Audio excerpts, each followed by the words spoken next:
Merry ladies and gentlemen, and welcome to QI's Christmas party. To celebrate this most magical time of the year, we've conjured up a show absolutely heaving with Hocus Pocus. Waving their fairy wands tonight are the bewitching Graham Norton.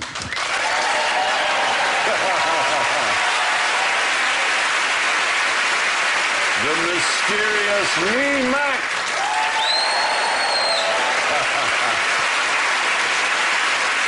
The wizardly Daniel Radcliffe.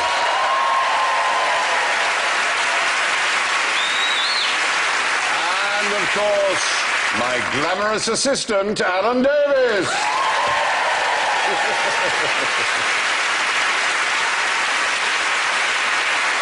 So, release your incantations, gentlemen. Graham goes... Hey, presto! Very nice. Lee goes... Abracadabra. Daniel goes... Expelliarmus! And Alan goes... Please. That was the magic word, wasn't it? Yeah. So, Izzy Wizzy, let's get busy with our first question. What is the oldest trick in the book? Can we take these off You can now? take them off if you're hot. Otherwise, I'm going to have a sudden desire to sort out my pension. So, what is the oldest trick in the book? Abracadabra. Debbie McGee. Sure! Shame on you, Lee Mack. It's Christmas as well, isn't it? It is, yeah. Was that charitable? Not really. I'll take that back. OK. Is it an ancient Greek book? It's even older. Ooh. Egyptian? Egyptian is the right I answer. think I might have. You might know Is this? it about a man called Dedi? Dedi. How do you know about Dedi? You're right. He was a man who did the first magic trick, which was, I think, a decapitation of a goose. You're right. And tore it off and did it to impress the king. And it's in an ancient scroll. It which is? I do know the name of. I think I do. Yeah, go on. The Westcar Papyrus. The Westcar Papyrus. This Oh, yeah. man is brilliant. How incredible! Is this... I did. I should say, you know, I have Do they had... teach- Yes, they do. There is a They certain teach amount this of... in ancient wizardry at Hogwarts. Yes, they do, don't absolutely, they? yes. I don't want you to... This is going to be a very short show. Next question, come on. I'm not about the jokes, it's all about points for me. It's all about I'm here points. to I win. like this idea that when you get cast as Harry Potter, they give you a crash course in as much wizardry as they possibly can, and then you just top it off with a bit of acting at the end. Can I just ask, what part of pulling a goose's head off is a trick? Well, no, sorry, yes, and then restored it. That's the point. And he was Oh, that's doing- the sorry, trick. yes, that's That's the trick. point. It's a Oh, great... the old 2 geese in my bag trick. Has to buy a new goose every week. He did it for King Cheops in 2600 BC. of course. The great pyramid of Giza was the Cheops. I think King Cheops going, seen it. He did a goose, as you rightly say, then he did a duck, and then he moved on to an ox, and he would wrench their heads off, and then they would be restored. But you may say, I want to see this trick. If this really exists, I want to see it. And that's the point, is it is the oldest trick in the book, because it's recorded then, all that time ago, happening nearly 5,000 years ago, but it's still done today. And do you know what? We have a magician who's going to come on and show you that trick. All right? So, but first, ladies and gentlemen, it's Christmas time, we have to summon him. His name is Scott. So let's say Accio Scott, all right? It was also mystical till then, wasn't it? His name is Scott. It's a fine name. He's Scott Penrose. He's the vice president of the Magic Circle. So, after 3, 2, 1, we go Accio Scott. Okay, 3, 2, 1. Accio Scott. Whoa! Oh, my God! He wasn't there and then he was there! What happened? It's magic, Lee. Isn't it wonderful? Scott, welcome.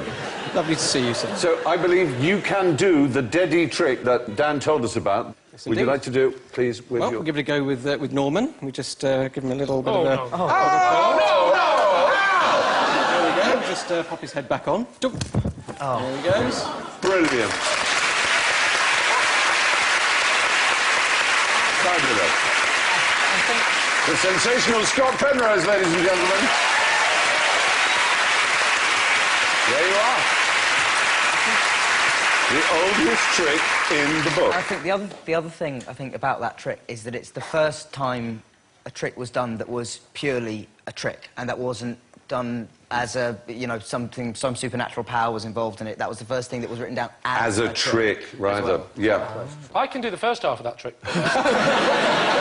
It's really tricky the second half. I practice. It just won't go back on. Just won't go back on at all. There's blood everywhere, and my wife's screaming. Children are running out of the house. Where's our budgie? It's horrible. But was it a trick? I mean, but Was if it that a was trick? that was really the very first trick ever. We know of. if we went It's wrong a written few down. times. Surely people did pull my finger before that. Maybe. The oldest trick in the book involved pulling the heads off Egyptian animals. So, what might go wrong if you tried to catch a bullet in your teeth? I say. Is that you, Lee? That's a good-looking lad, whoever Yeah. they are. It's the danger that you will end up turning into one of Britain's top light entertainers. Oh, so charming. There is something about your teeth get knocked out, isn't there? Well, there is that danger, I would imagine, if you were really... I mean, how does the trick work? Do you think someone fires a gun into your face? No, but is there something about if you don't open your mouth properly, then the bullet would break your teeth from the other side? Because presumably the bullet comes from inside It's your mouth. secreted in your mouth in some fashion. Yeah, So- but there are other dangers, and there have been disasters in the past. In 1869, Dr. Epstein, who was a magician, and he used to tamp the gun down with the end of his wand, you know, in this sort of magical fashion, and he left a tiny bit of the wand in, and so he had the bullet in his mouth, and when his assistant fired the gun, the bit of the wand went out and killed him.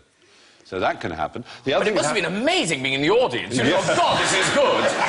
What's going to happen now? The blood's spurting from the back of his neck. Well, there was a man called Raoul Curran in 1880 who made the mistake of doing the trick in the Wild West. The drunk fellow said, "Oh, if you can stop bullets, stop this one," and just shot him straight in the head. Right in the forehead.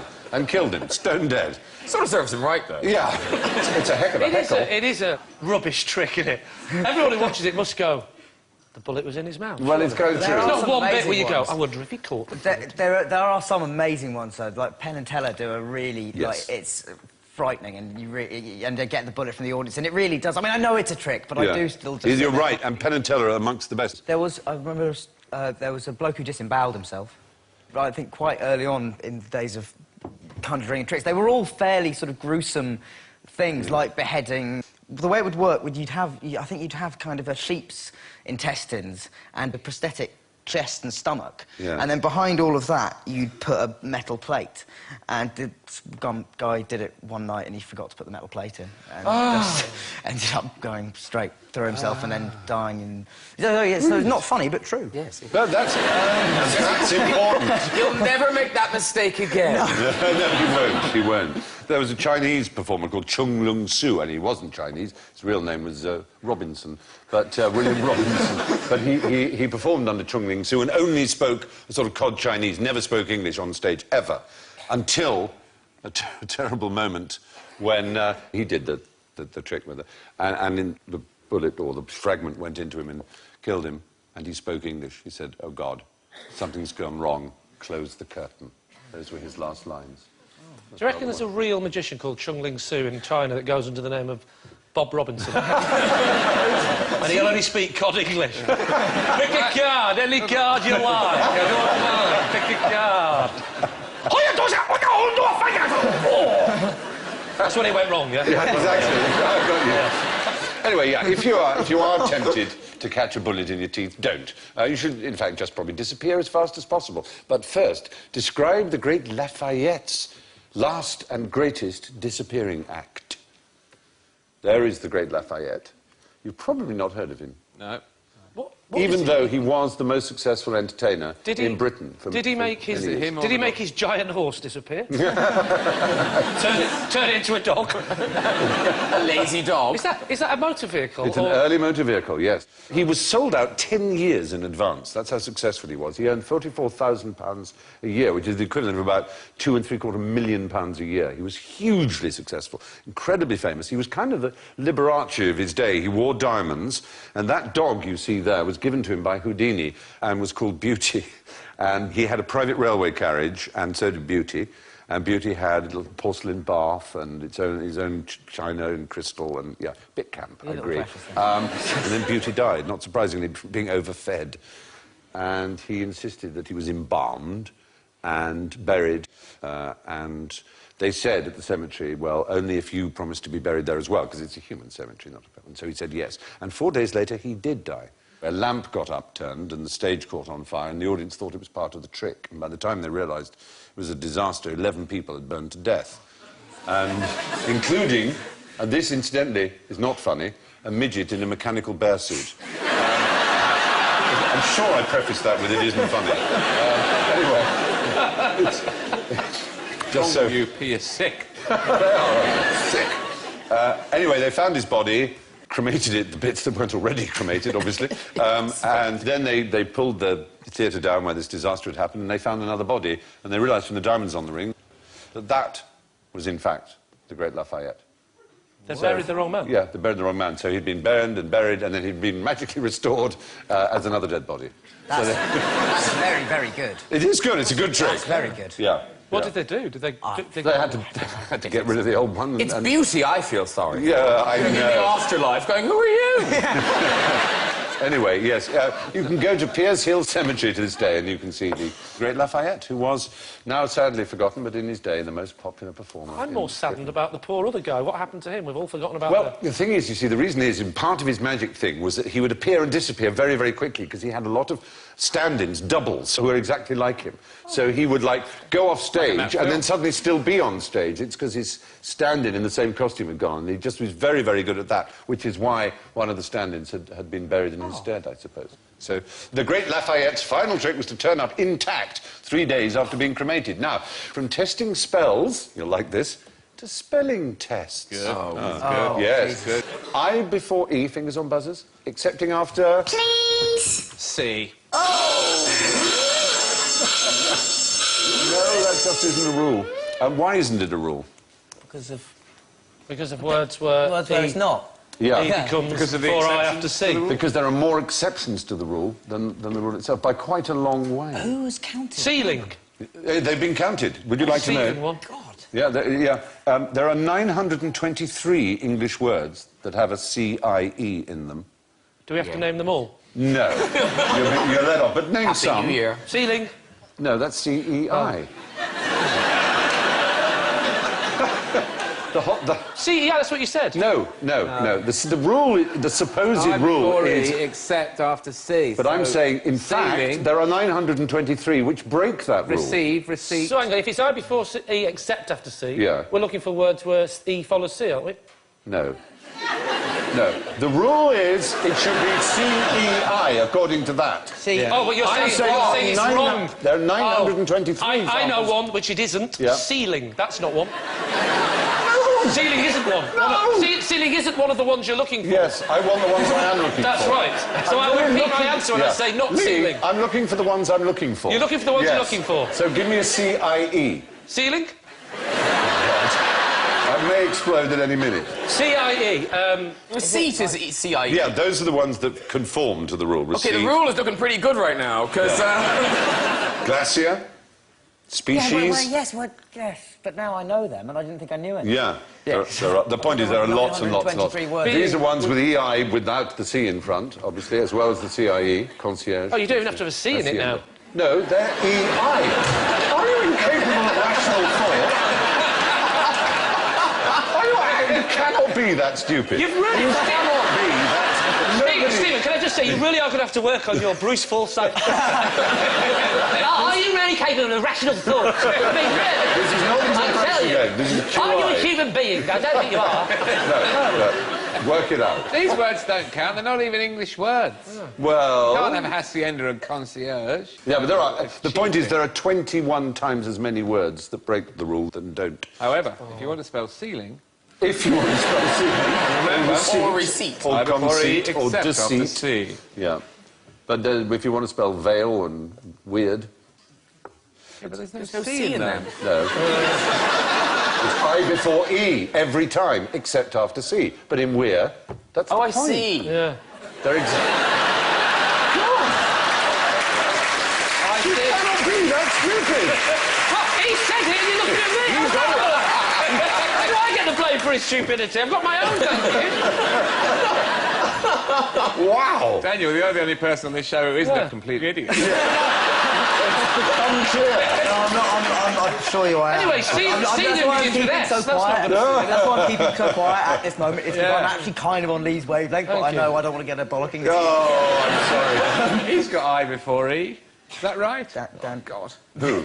that is how you spell my name. Daniel. Yes, How do you you spell have- Daniel? Daniel. Yeah, because it should be I before E. Yeah, but you can't. Can we count proper nouns? What about my surname? Am I Scrabble does spelling that that. right? There's an I and an E in there. It's I before E always. Yeah, always. According to the rule, Yes. Yeah, but the rule's wrong, but Stephen. the rule is wrong. What? Yes, it's now officially no longer taught in schools Okay. because it is so clear. Oh, really? Is it not Yeah, at all taught it's anymore? not taught. So the rule now is it's I before E, or sometimes it's E before I. Mostly after C, it's IE. If in doubt, look it up, you lazy Yeah. git. I before E, Look up, except for the certainly. following 923. Yes. Hey, very good. And then you reel them all I'm off. really, thank God for spell check. I'm Number one, slightly... ceiling.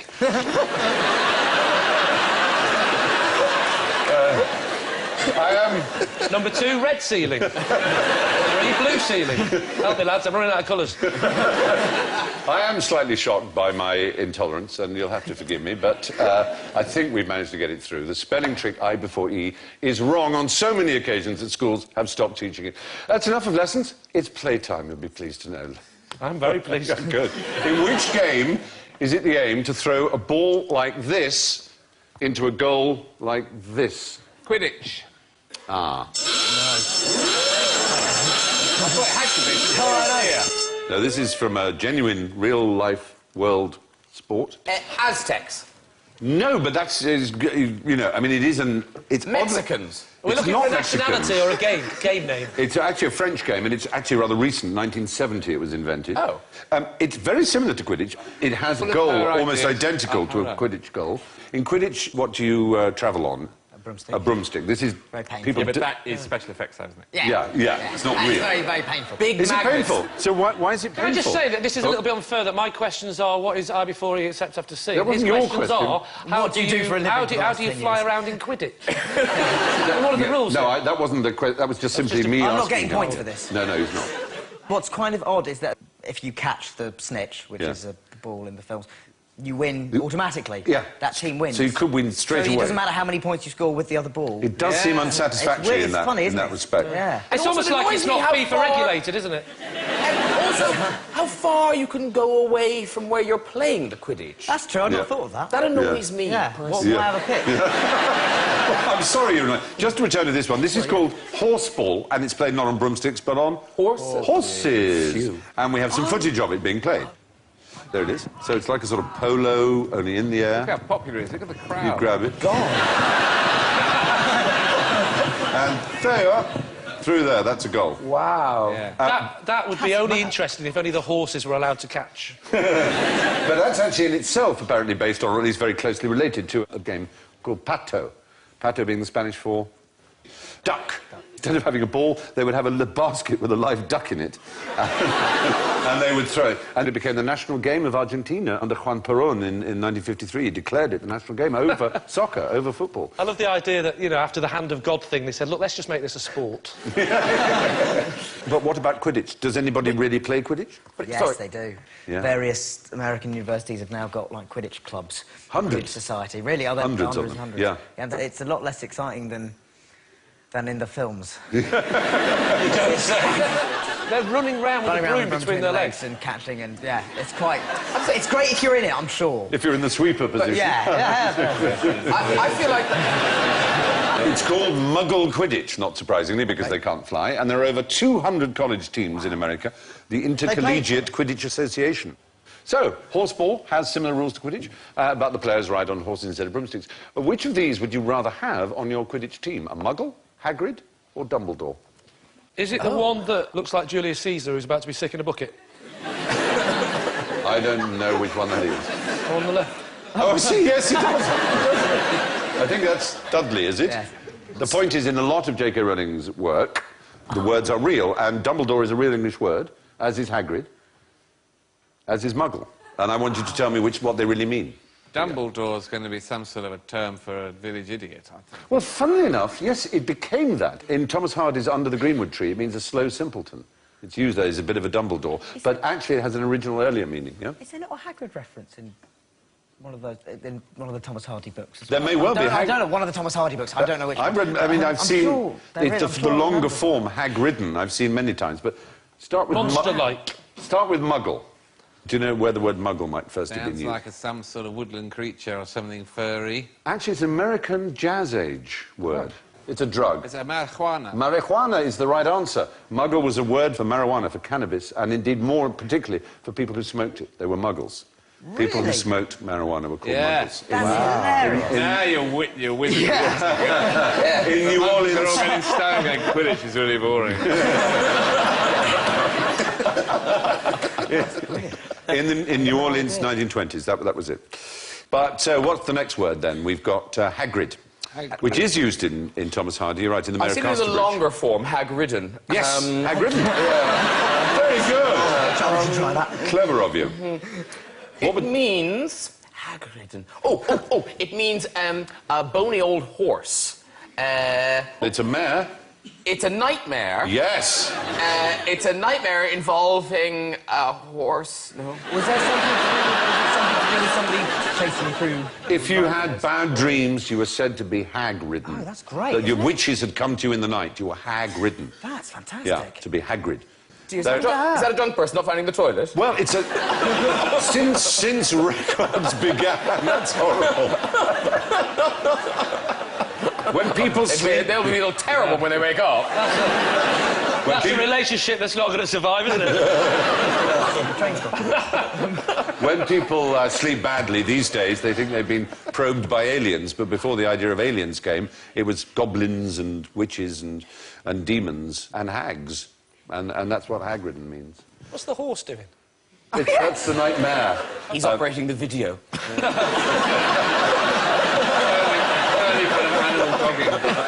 Very good. With his big hooves. So that leaves us with Dumbledore, which, as you say, has been used to mean a slight simpleton. There's the great Gambon. But it had an earlier meaning, and the first half of it... Dumble. Dumble. Is it to- Think of a rhyming word for dumble. Jumble. Mumble, mumble, crumble. Mumble. Not mumble. Mumble. Lovely Ceiling. crumble. Don't try me too hardly, Mac. Stumble. No, you... Bumble. Yes. Bumblebee. It's a type of bee. It is a bumblebee. I've redeemed myself. Yeah, there were different ways of saying it. A door means a humming insect in Old English. So a Dumbledore was a bumblebee. That's great. That's what the word means. It's rather nice. That's great. Isn't it? Yeah. Pleasing. Can't believe I didn't know it. No. I'm really annoyed. There you Well, I missed out on more precious points. But you did well. You got some points for I did, I'm knowing it was in completely- I was Hardy. thrilled. Yeah. But how did Hogwarts tackle drinking problems? Is that a character, drinking problems? No. One of the old ghosts. Harry there Potter were- in a goblet of special brew. Alan's working.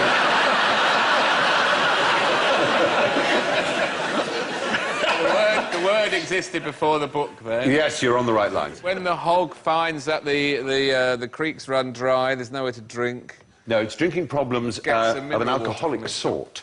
It's sailors. Yes, it is, in the US Navy. Very good. It came straight to your mind, didn't it? Graham just said I just thought, sailors every now who and then. drinks? Who Yeah. drinks? Sailors. This isn't fair. He's getting questions about Quidditch. He's getting questions about sailors. You see? No, a particular branch of the US Navy, submariners. Now, the torpedoes, right, used to run on ethyl alcohol. That was their fuel. Now, since 1914, the US Navy had been dry. You were not allowed to drink. But on board, they had 180% proof alcohol. So how to stop them drinking it? Well, it would kill you unless you add tonic, I think. It wouldn't kill you, no. I mean, they would add things. They had plenty of juices they could add to it, and they did. But delicious, then. Yeah, I thought the maximum... That's the point. You wanted to stop it being delicious or stop it, you know, you wanted to make it dangerous. Putting it inside a torpedo would go somewhere. Yeah, that would do it, but it had to be stored as the fuel, and it could be got at. So what you do is you add something. They started by adding methanol, known as Pink Lady, which makes you blind. They said, if you drink this, you will go blind. Well, so we've all been told things like that. It didn't stop us. No, unfortunately, that's the problem. That's exactly the problem. Anyway, it didn't work in the Navy, so they added something called croton oil, which came from the spurge plant, known as the hogwort. So they added hogwarts juice, and that made you vomit and gave you diarrhea. But that, of course, didn't work either, because they just boiled it up and it condensed off again and they got rid of it and they would carry on drinking it. They added pineapple juice. And also, regular alcohol makes you vomit and get up. That's a night out, isn't it? That's probably true. That's probably true, but that was the role that Hogwarts played, anyway. J.K. Rowling, in interviews, when it was pointed out that there was such a thing as Hogwarts, said that she thought she'd made it up herself, but that maybe she'd been to Kew Gardens, and seen Hogwarts, and it just kind of registers in the back of your mind, as these things often do. Anyway. I have visions of J.K. Rowling with a bottle of medicine. Rowling. I made it up, and if anyone's just... Rolling. Where's that brain Rolling. machine? Rolling. Rolling. What did I say? Rowling. W before Oh, is that- O, except after O. Like bowling, not like howling. It could be either, you're right. Anyway, I'm sorry, I'm not picking on you, Lee. I love you deeply. During the war... Sorry, mustn't overdo it. It would During be the most... war... If you were picking on me, it would be the most middle-class way of picking on anyone. I think we'll found it rolling like bowling. Stop the bully! During the war, American sailors used to drink torpedo-fueled cocktails, though the Navy tried to stop them by adding hogwort oil. Now, here's a Harry question. Why does the Doomsday Book contain so many empty villages in Yorkshire? Expelliarmus! Is it called the Harrowing of the North? The harrying of harrying of the In fact, North. the harrying, it's like a Right, harrowing, okay. but it's the And harrying. this is, my understanding of it is that there was basically in the city of York, there was an uprising against the Norman troops that were there. And then, basically, all the people in the city kind of realised that they were actually vastly outnumbering those York soldiers. It's right, you're doing well. But then I think there was a decree sent by the king after this uprising happened, and everything was burnt from sort of like 100 You miles. sort of got the salient points. Yes, William the Bastard, as he was known. William the Complex. What's the matter? Don't be put off by a young person knowing more than you, Alan. You must be used to it by now. I'm just mucking about, sir. No, I'm Sorry. That's okay. So what did he say? What is it? I was listening. Yeah, you see? Oh, you're in trouble. No, yeah, the harrying... We weren't concentrating, we were thinking about 10-pin bowling, weren't we? Well, the harrowing of the North, for those at the back, Yeah. was the worst example of genocide. Genocide. Oh, you're in trouble. Because it's Christmas, I'm going to be very lenient. No, it was actually our worst ever act of genocide. What have you done?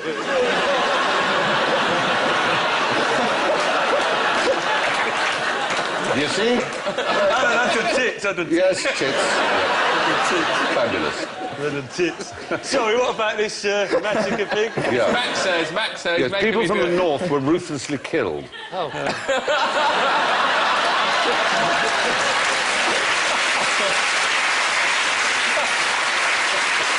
You say ruthlessly with the war cry of "It's rolling as in bowling!" Exactly. They killed them, sir. They killed them in the north. They killed them. The Normans slaughtered 1 in 10, everyone in the north, 100,000 people. And those that survived mostly died of starvation and or lived in But little abject... did they know how good we were at breeding.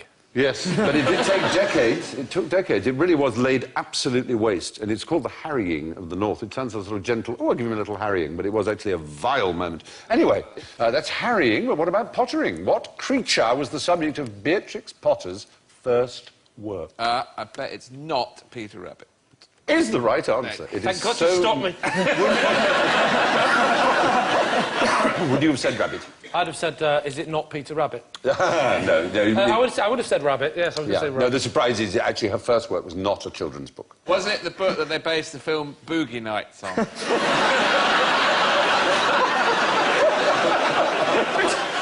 It's so lovely if I was saying, yes, and that's 100 points! How extraordinary you should know Roller Girl was based on Beatrix Potter's mother. No, it was a serious work of botanical, as it was then called botanical, it's now a mycological study. What is mycology? Does that mean anything to you? No, The study of people called mice. that would be interesting in its way. No, it's fungus. Fungus. She was something of a genuine Why did the scientific... mushroom go to the party? Because he was a fun guy to be with. Yeah. Anyway, yeah, that's what she did. She wrote a book. It was presented by her uncle to the Linnaeus Society in the 1890s. Why by her uncle? Why not by her? Because she was a woman. I'm afraid that's the case. And it took them 100 years to apologise for the slight. And also, she was a mushroom expert. Who wants to meet her? Well, do you know what I mean? It was like, yeah, talk to Beatrix. She's great on mushrooms. She couldn't even do the joke, could she? She couldn't say, but I'm a fun guy to be. No, that wouldn't make any sense. But she did then write a story for the son of a former nanny about Peter Rabbit. And it started with the words, once upon a time, there were 4 rabbits called... Flipsy, Bipsy, Dopsy and Flopsy or something. Close, but not... Flopsy, Mopsy, Cottontail and Peter. They know. Yeah. Exactly. And she wrote that after she's had a massive bag of magic. And she did the illustrations, of course, and the recipient said, this is so good, you should publish them. And indeed, she did, and became a gigantic success. So much so, in 1903, Peter Rabbit was the first merchandise-licensed toy ever, with, you know. So Is she it fair to say began it it all. outsold her mushroom book? It did, it so did, yeah, very fair to say.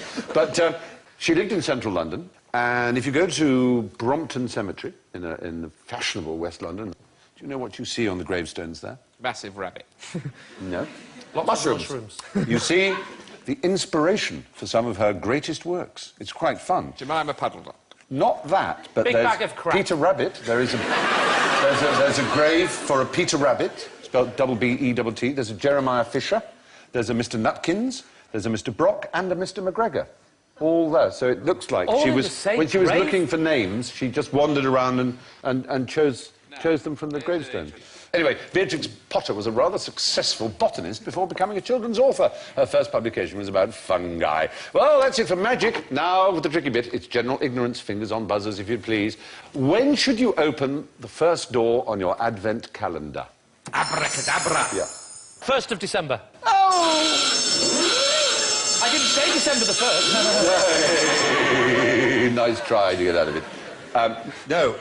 It's the 4th Sunday before Christmas, and that can be one of a range of days between November the 27th and December the 3rd. Bodies, you open it on Advent Sunday. To be honest, I don't usually have one. No, don't you? No, well, you will. As your children grow up, you will. Oh. Yeah, You will. They'll love them. They'll love them. Yeah. I just stopped getting mine. Did you stop getting them? Yeah, I thought 19 was then the last one. Right, I'm right. 20, so you've got to buy them 20 years' worth of Advent calendars. Can you get like a Kelly Brook Advent calendar? No, you cannot. That's very bad. Very bad. That's quite creepy. Remember we used to go to pubs where they used to have the peanuts on a card? Oh, yes, and there'd be a naked As you girl. pulled them off, there'd be a girl beneath it. Usually in sort of... Encouraging the blokes to eat more nuts, get more nuts. Johnny Vegas told me that in his local pub in St Helens, it was a topless pub, and if you paid an extra 50p, she'd dip it in the pint before she gave it to you. Hey, don't shoot the messenger! Please. How erotic. Yes. Well, more often than not, Advent actually starts in November, not on December the 1st. So, who would like to pull a Christmas cracker? I've got one. They've even got your names on. That's Lee's. And that's Alan's. And there we are. We pass it on. You see the names there. One for Graham, one to Daniel. With each other? Yeah. Do that. Yeah, Go on, yeah, there you are, yeah. do that. Oh, there, you do that. Yeah. Oh, I've lost twice. Great. Great. Oh, oh, I got Well, mine. give him one of the jokes, Alan, if you'd be so kind. No way. Oh, you must. Let him have a joke. So, Graham, would you like to read your joke? OK, here we go. Oh. Did you write these? Are they good? It just sounds like something you might write. Oh. Knock, knock. Who's that? To. To who? To whom, surely? That's a good joke. Oh, dear. Lee, what's your joke? Knock, knock. Who's there? J.K. Rowling. Hey! No, what cheese do you use to coax a bear out of its cave? What cheese do you use to coax a bear out of its cave? Come on, bear. Come on, bear! Brilliant. Come on, bear. Come on, bear. Come on, bear! Very good. Very good. Is that really it? Yeah. I didn't even know bears like cheese. No, I'm not going to fall for that one, Lee. Daniel. Who is the most famous married woman in America? Yes. What? I didn't hear that. Mississippi. That's really excellent. Yeah. Anna. What disease can you get from decorating a Christmas tree? Syphilis. Tinselitis. Oh, that's very No? good. Yes, it is. Oh, hey. Hey! Well, there you are. Now, Oh, that was Yeah, absolutely. you'll be pleased to know there's a department at the University of Hertfordshire called the Public Understanding of Psychology, and Richard Wiseman has a theory about cracker jokes, which is they should be bad.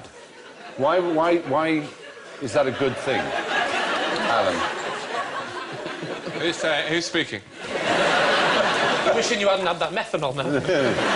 Jokes should be bad. Yeah. Is it because Why should to they make be us bad? feel That's what I'm asking. superior? Sorry? To make us feel superior. Well, no, it's sort of the opposite. It's because they've always been bad and we don't like change. Partly that may be, but also his theory is that almost not everybody will always find a joke funny. Therefore, the moment you tell a joke, at a party in particular, you're dividing the room into two, those who liked it, those who didn't. And sometimes it's nobody likes it and the person who tells it feels bad. Whereas if everybody knows the joke is a terrible groaning joke, it's everybody against the joke. So everybody's bonded. So, yes, cracker jokes are bad because they are, and that's why they're not bad. So that's it for this cracking QI Christmas. Let's just check the scores and see how we're doing. Oh, my goodness me. Well, I think I've done very it's well. really exciting because winning on his first appearance with 10 points is Daniel Radcliffe.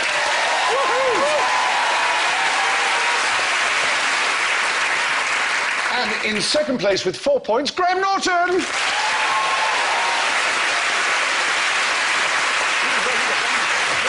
But it's pretty tight below the salt. In third place with minus 18, Lee Mack.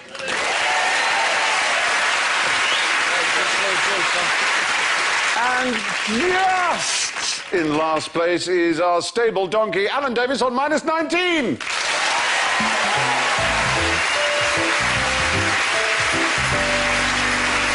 Well, it would be no kind of Christmas party if it didn't end with tricks and japes and larks of all kinds. So, have you got a trick or a jape lined up, Alan? I have something, yes. Ooh, who are you going to play it on? If I could ask Lee to be my Debbie McGee. I'm not falling for this again. Take it away. Come on. Oh. This is my equipment, Lee. If I could ask you to lie in the box, your head at that end, please. This is like the time you told me to smell your hanky. It's chloroform. Oh, joke. chloroform, thank God.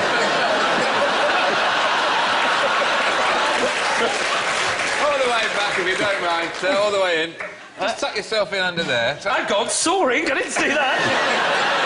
Just look this way, concentrate on the audience, smile at the audience. You're very happy, you're relaxed. Oh, yeah, I'm having the time of my life. Are you sure you're all the way in? Are you sure you know what you're doing? Oh, hello. I can see why Phil Jupiters wasn't invited on this week. Ow! Ow! Maybe I should have had Daniel, I don't know. Yeah, I think that would have been more sensible. I can't feel my legs. I used to play a magician's assistant, you know. Oh, yeah. Ow! that's the bit. Just try and relax. Oh, my God. Yes!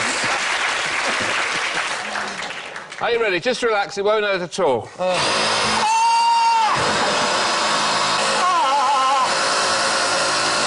you all right? What? I said, are you all right? Hey, cross me now, you're cutting me belly, you know. Wow. Brilliant. Oh, don't worry, you've worked with all the professionals, haven't you? Douglas Bader and Evan Mills. I'm under stress. Let's just see. Can you... Is his arm? Yes. The arm's not the bit I'm worried about. Yes, absolutely fine. Here we go. Now, ladies and gentlemen, if this has worked... Oh, my word! Oh, yeah!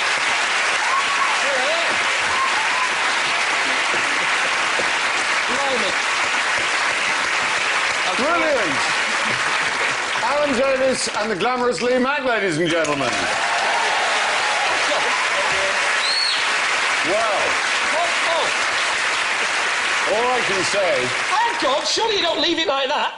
You just hang there for the moment, Lee, and we will see. It's going to be hard to top, boys. Can you do something similar? Well, Graham. Come with me, Daniel Radcliffe. Oh, Now, I say. This did seem like a good idea. So, Right. if you want to Shall I? kneel down there. Right. There now. Okay. This feels very wrong, doesn't it? Children are watching and sobbing. What's he doing? They're crying. He found Dorothy, now he's killing Harry Potter. Okay. Daniel, you have... You all right there? Yeah, that Daniel, have you feels finished about right, yeah. both of the Harry Potter films by now? Hey, it'll be fine. It'll be fine. It'll be fine. It'll be fine. They can usually finish them without Yes. you. I'm so bad at this, I was about to lean through. That's not... you all right, though? You comfortable? Oh, yes, it's lovely. Thank Okay, you. nothing can go wrong. Wouldn't it be awful if you... No, because you know what I mean? We had the stuff about the bullet and the fouling It could happen. thing. It could go wrong. And suddenly there'll be some story about... And then Graham got distracted by a bright light. And no, he's dead. No. Have I done... I think I've done it all right. You live on in films forever. Drum roll. Okay, here we go. So, 3, 2...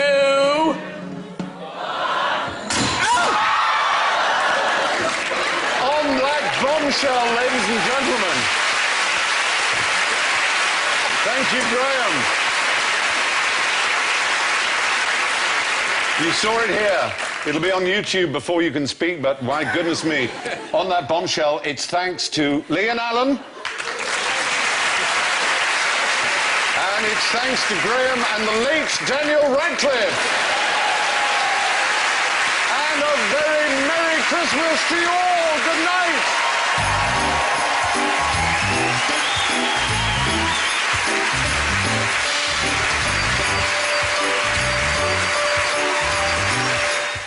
More QI coming up next, and then at 11:45 we're back on site for Dig 1940.